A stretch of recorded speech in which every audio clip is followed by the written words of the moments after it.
Sure. It's because the Securities and Exchange Commission has consistently refused to approve products that other G20 nations have approved. So we're behind the curve. Unquestionably.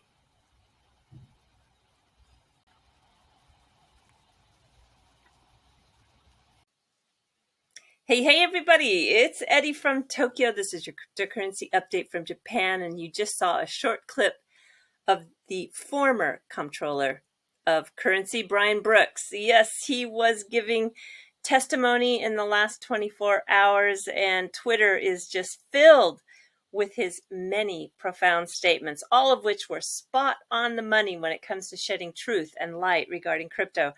Yeah, he had a very important audience. That would be the U.S. House Committee on Financial Services.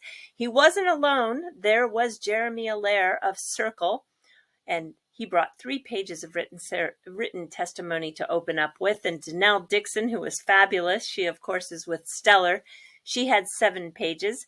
Charles Cascarilla of Paxos with 7 pages. And then Brian Brooks is now with Bitfurry. He brought 8 pages of testimony to open up with.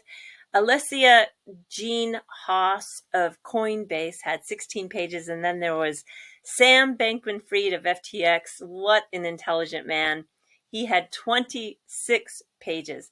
And let me just play one more clip for you. This is a clip that unfortunately still needs to be told by way of a message that is just still hanging around this space.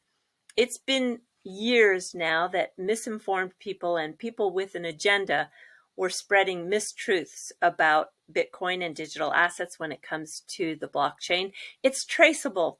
And so when you are looking at nefarious dealings or money laundering risk, cash is so much more of a problem and used that thank goodness that Brian still has the patience to educate everyone, because just have a listen to what he says, because not everybody is still on board with the truth yet. Here you go. The reason that we found the bad guys in the Colonial Pipeline hack was because they asked for Bitcoin. If they had asked for diamonds, if they'd asked for cash, if they'd asked for almost any other thing, we'd never have caught the bad guys. We caught the bad guys because, not in spite of, because they used Bitcoin, and we could tell exactly where the money went. So the blockchain, because the blockchain was used, it was traceable. Correct. Because blockchain was used, it was traceable.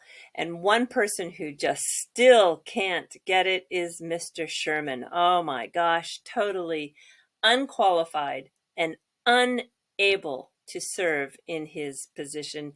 This guy needs to retire. Tony at Thinking Crypto, congratulations. I'm so happy that you are going to get Brian Brooks on the channel. He confirmed, and I'm so happy for you. You've had just a bang up year in 2021 with the guests that you've been able to wrangle on.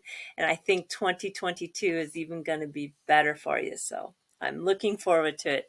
Congratulations. So the market as a whole, well, it's pushing up slightly. Yes, Bitcoin was just a hair under 50,000 at the time of this recording. There are a few in the top 100 that are breaking out. Wax is one of them. Wax created a suite of blockchain-based tools which are used in the decentralized marketplaces like the metaverse. And they had big news today. They are going to be able to welcome Amazon and Mattel as clients into their ecosystem. So they were up 33%, trading at 62 cents. And that was pretty darn strong in a market that was, for the most part, just going sideways. And then Gala also in the number 2 spot, Gala Games up 18%. You know, they have a real growing Japanese audience, and their Town Star is popular here. And I do believe part of that pump for the Gala Games was due to new fiat pairs that were added by Binance. So Gala has been paired with the Brazilian real and the Turkish lira on the Binance exchange. And Bitcoin, as I said, was trading at just a hair under 50, but likely pushed up with the sentiment as Michael Saylor of MicroStrategy, has purchased another 1,400 plus Bitcoin, 1,434 to be exact. So he is just going all in. He doesn't believe, I think, in diversifying his portfolio at all. He is just 100% all in Bitcoin. It's made a lot of the maxis very happy. And we had a really nice, what I want to call a Brooks pump today, up 11% at 91 cents. It's now XRP backing off a little bit at 88 cents. You can see on the live ticker. Let me show you this very interesting Motley Fool published article from the 8th. They are talking about how Ripple, if they win the lawsuit, it will certainly have a bullish impact. But you know what? I wanted to say it could even be just if they have a positive settlement in favor of XRP, it's going to have a bullish impact. Yes, I just really am sure everyone is getting very, very much ready for that. Here we have, though, look at this pump. This is XRP earlier today when it went over 92 cents. Yeah, this was definitely a Brooks pump, and everyone was, I think, having fun to see these kinds of candles. Well, I wasn't the only one calling it a pump from Brooks. You can see there's a very good article written by you today, and they are citing the fact that the 15% that was added to XRP, part of that was in due to Brian Brooks telling Congress to let them in. Just let them in. You have to hear this if you haven't. If you heard it, I know you want to hear it again. This is probably the best clip of all from Brian Brooks. Here we go. If I decide that XRP is a security, why won't we let it list on a US exchange? The problem is we treat crypto assets differently from all other assets. And the answer is just recognize them for what they are. These are assets that represent some underlying activity. It could be a network, it could be an application. They have a value that people are willing to buy and sell at. Let them in. That would be my message. Let them in. So he was asked if he was king for a day, what would he do?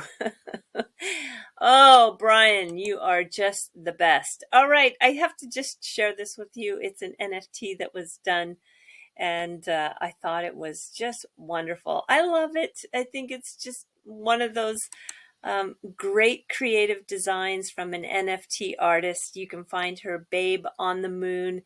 And if you click on her Insta bio, it'll take you to all her socials. She's very active. And she's also a contributor to the Club X, which are NFTs on the XRPL ledger. I love it. It's it's that this part of the space is very, very fun to see everybody who's creating. And if I jump to the fluff, I have to show you the new flip phone that came out on the 10th. This is a phone that was designed by Casio. It's called the G Zone Type XX. Did you ever have a flip phone? I know I did. And this is built for those people who have that memory, and it's an old school flip, but packed with new tech. It is built for harsh environments too, particularly those people who are sports oriented or working outside. The unique round display is pretty awesome, but the phone is waterproof, dust proof, and seriously impact proof. The sensors that it comes with display the weather, atmospheric pressure, temperature. It even has an FM radio. So how much would you pay for that? They're asking $459. I think it's pretty fair. Unfortunately, I just got a new iPhone, so I'm not in the market. But if I was looking for a new phone, I might be very tempted.